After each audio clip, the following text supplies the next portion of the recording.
wai yanzu reza amma da Allah ko mai kana da mata sai ranka ya baci har yanzu wannan yarinyar bata fito ba.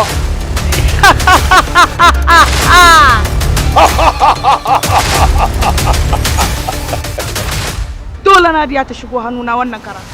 An zo wajen. Nadiya kashi na biyu. Albishirin kuma abota kallon fina-finan Hausa duba da irin nasarorin da muka samu a shirinmu na Nadiya kashi na 1 episode 13 a yanzu haka kashi na 2 wato season 2 zai fara zuwa muku ne a channel YouTube ɗinmu mai suna Jakadiyar mu Hausa TV. Inna lillahi wa inna ilaihi raji'un. Nadiya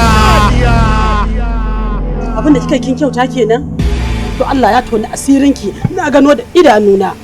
Wallahi lamun da an ji kunya wallahi kin tara wa jikanki abun faɗi a unguwa. Me kake faɗa ne haka makuta? Me?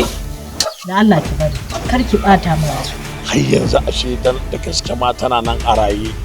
Na ganta ido da ido a cikin ido wannan halittar yarinyar. Nadiya Na ga Nadiya da ido na ga Nadiya da ido. shahararriya ce wajen dabbara, shahararriya ce wajen kai kawo, shahararriya ce wajen iya salo na musamman. Nadiya kashi na 2. Kamfanin Salma Film Production suka ɗauki nan kawo muku wanda katon shirin mai suna Nadiya. Ki tafi ki je kawo mun saffan mata wanda duk wani alhaji in ya gani ya kyalla to kofar gidan nan fashi da shi kamar sun daura. Nadiya, ina wace irin shiga ce? Kina nufin haka zaki fita? Ai wannan sabon album ne Uma mai suna Nadiya Wanted. Ai ba inda za ku kai kun toni. Na fahimci kaman akwai sun sama matsala ma da ita Nadiya din. Idan kaddara ta kaddara mata haka zalika kai ma kaddara ba ta kaddara maka. Malam dakata ba da kai nake ba.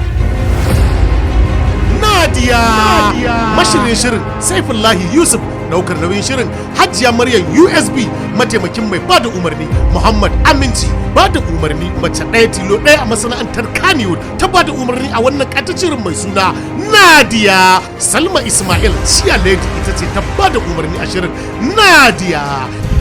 Na shigo ta kwalkwalin ban ganka ba. Alhaji ba da ban ina kallon wani abu ko idan ba da yau zan halaka ka ba shege nake. Amma akwai abu ɗaya da nake daga ma kafa a kansa. Nadiya sai ku subscribe ku danna mana karrawa a YouTube channel ɗinmu mai suna Jakadiyar mu Hausa TV. Nan ne kadai shirin zai ci gaba da zuwa muku kashi na 2 wato Nadiya. Wannan shirin zai ci gaba da zuwa muku duk ranar Asabar misalin karfe 8 na dare. Salon na daban ne, takun na daban ne, fikirar ta daban ce. Nadiya. Labarin shirin kan ku bari a bakku a baya.